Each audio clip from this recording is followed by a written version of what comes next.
The worst horrors are not born from monsters waiting in the dark, nor from ancient curses whispered across generations.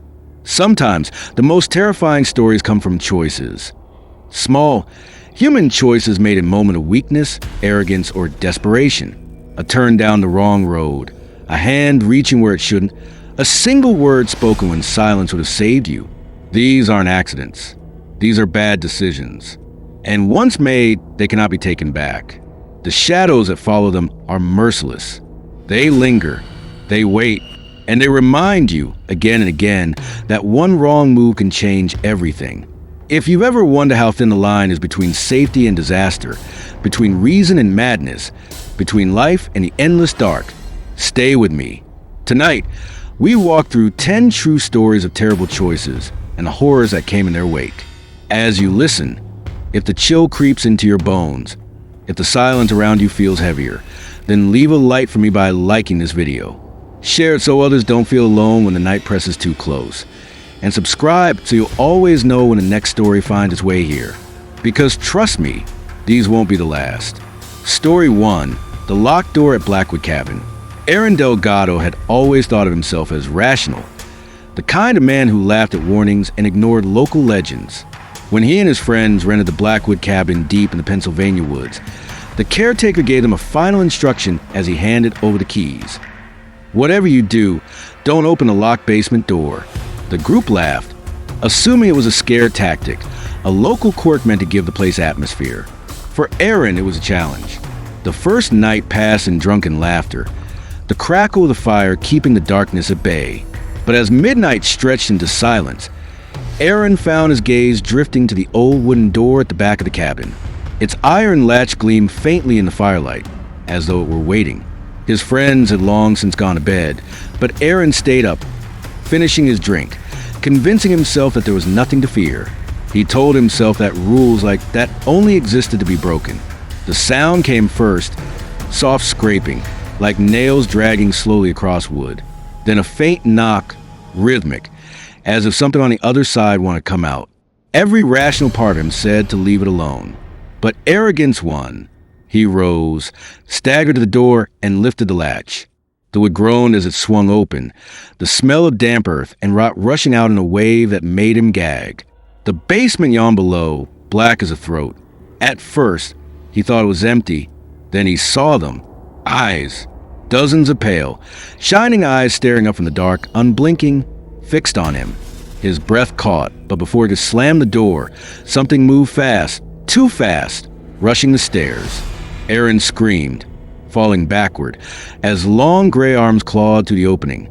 The door slammed shut with a force not his own, but not before he saw the thing's face, sunken, skeletal, a mouth stretched far too wide. His friends found him at dawn, curled in a corner, muttering over and over that he shouldn't have opened it. The caretaker returned, eyes grim, and said nothing as he nailed the door shut again. But the damage was done. Aaron never slept without lights again, and every night he swore he heard that scraping, faint but persistent, following him wherever he went. Story 2, The Dare at Hollow Creek. When Laura McIntyre was 17, she and her friends had a ritual they called the Hollow Creek Dare. The creek itself was nothing but a trickle running through dense woods on the edge of town, but the land had a reputation. Kids whispered that people had drowned there, pulled under by unseen hands in water barely deep enough to cover your ankles. None of them really believed it, until the night Lauren accepted the dare. The rules were simple. Go to the old bridge after midnight, climb down the bank, and walk through the water from one end to the other. It wasn't the cold that bothered Lauren, nor the mud sucking at her shoes. It was the silence.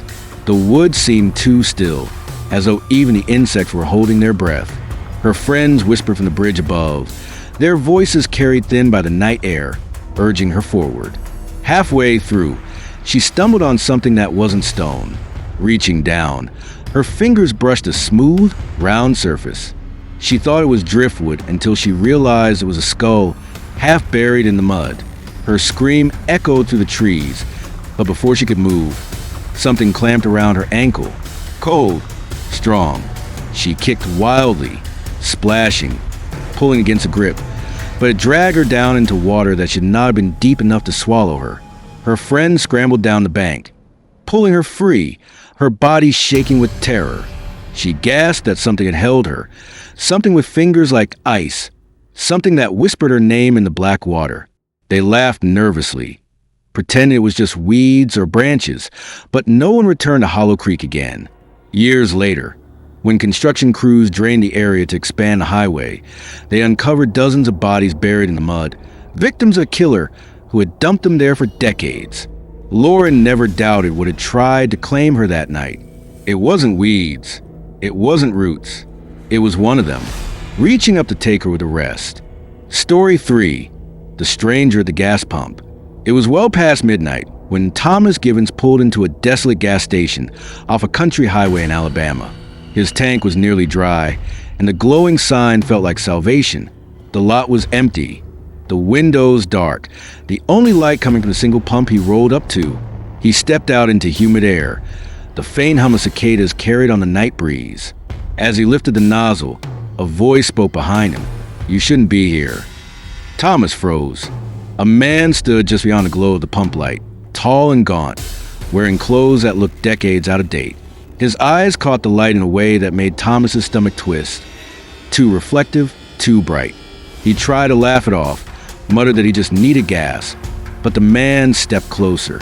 The air grew colder, heavy with a sour smell of decay.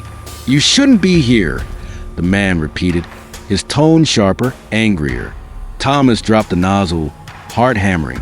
Scrambling back into his car, he slammed the lock. But when he looked up, the man was gone. The lot was empty, silent.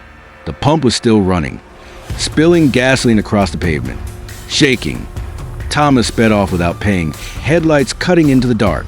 He didn't look back until miles later when the road straightened. In his mirror, he saw the gas station again, impossibly close, its neon sign flickering. The man standing at the edge of the lot, smiling now, teeth sharp and gleaming. Locals later told him the place had burned down in the 70s after a drifter murdered the owner and his family inside. The station was never rebuilt, but travelers sometimes where they find it, glowing faintly in the night. Those who see the man rarely stop again. Some never make it out at all. Story 4. The Shortcut Through Gray Hollow. Michelle Tan hated the interstate. She preferred back roads, winding lanes through forests where the air smelled of pine and the headlights revealed only the next bend ahead. On her way home from a late shift, she remembered an old road that cut the trip in half, Gray Hollow. Her grandmother had once warned her never to take it, but fatigue made her reckless. She turned onto the cracked asphalt, the trees crowding close like a tunnel. At first, the road was quiet, almost peaceful. Then she noticed the absence of signs. No markers, no mileposts, no other cars. Just darkness pressing against the windows, her headlights barely piercing it. The deeper she drove, the thicker the fog became, swirling around her car until the forest vanished from view. Shapes flickered at the edge of her vision, pale and human, walking just beyond the glass. Her radio turned to static, the air inside growing colder with every mile.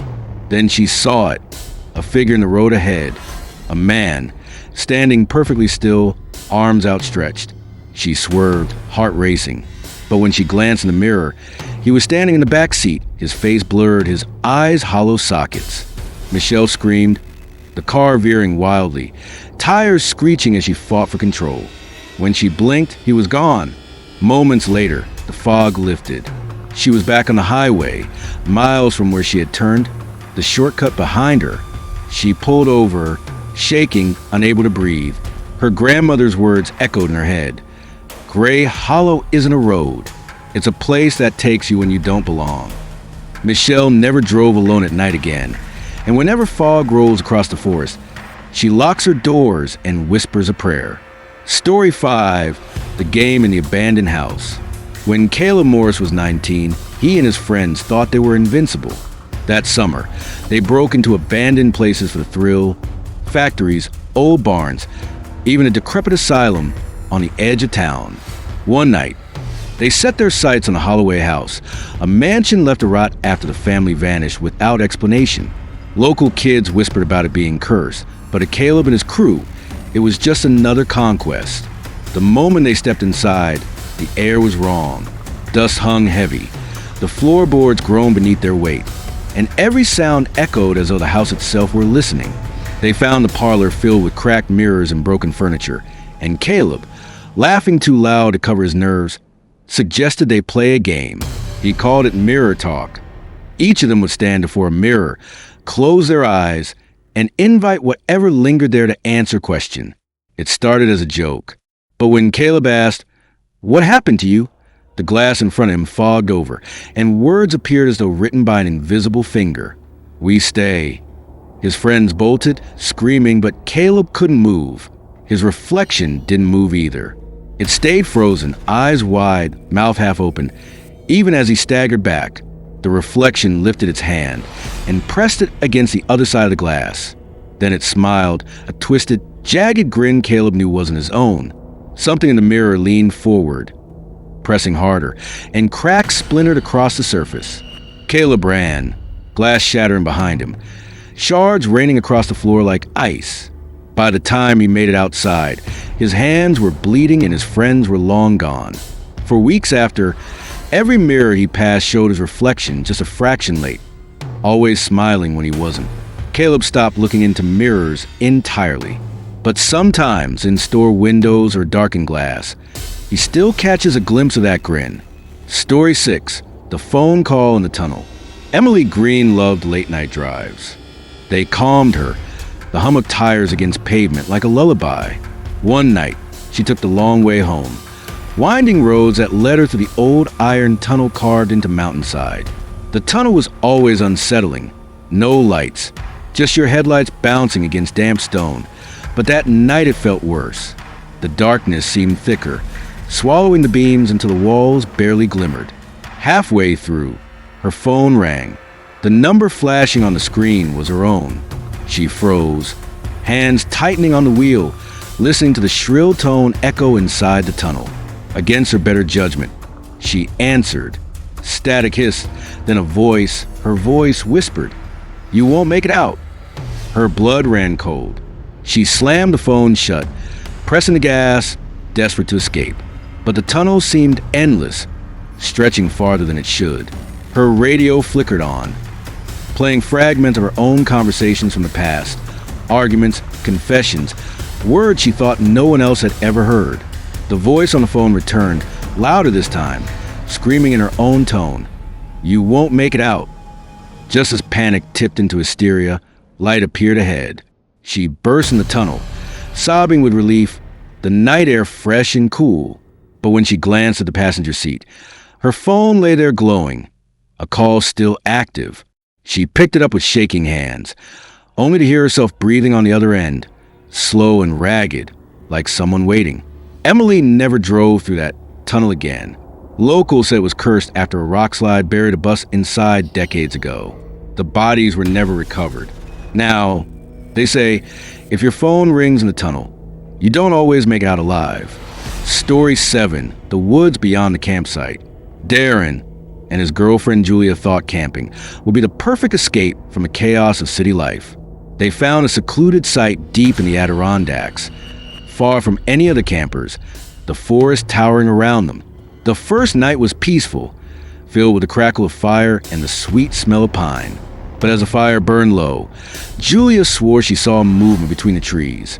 Figures too tall, too thin, darting just out of the light. Darren laughed it off, but later, when he went to gather firewood, the laughter died in his throat. The woods were silent, too silent.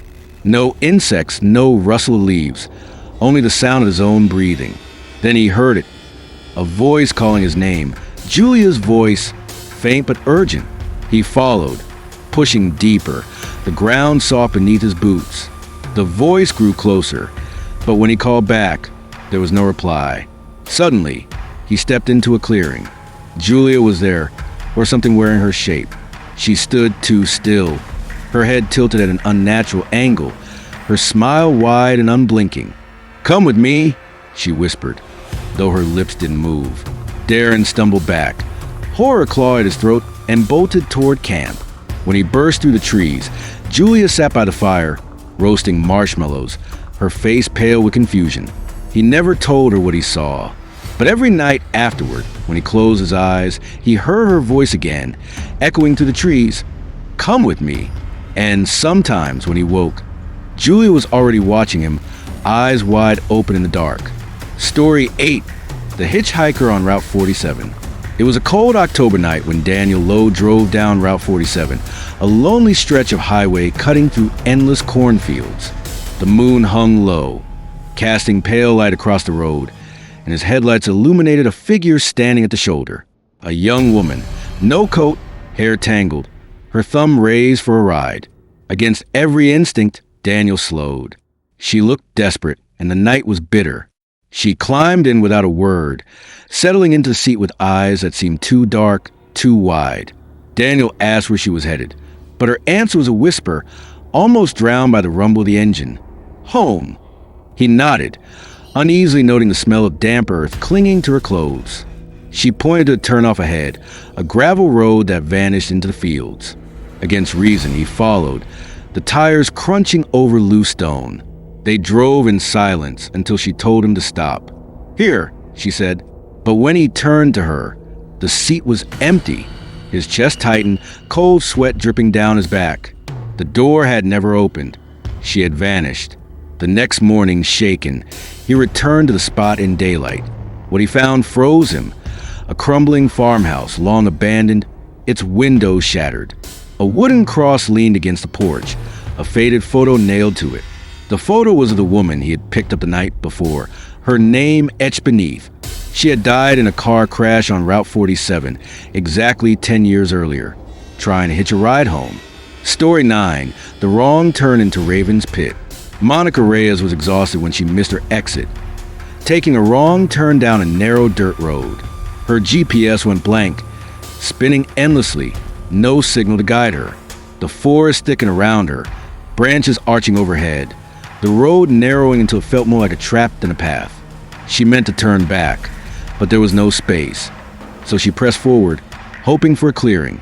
The air grew foul, thick with the stench of rot. Her headlights caught glimpses of strange carvings on the trees, symbols she didn't recognize, circles cut deep into bark, dripping with what looked like fresh sap, or something darker. The road ended suddenly at a pit, a black crater in the earth, wide and yawning, as though the ground itself had been ripped open. She barely braked in time, gravel skidding beneath her tires. In the beam of her headlights, she saw movement. Figures emerged from the tree lean, cloaked, their faces hidden. They carried lanterns that cast a sickly yellow glow, their hands raised in unison toward the pit. Monica's breath caught when she realized the lanterns weren't oil lamps at all, but skulls, hollowed and glowing from within. She reversed, tires spinning, gravel spraying. The figures didn't run. They drifted closer, impossibly fast, closing in from both sides.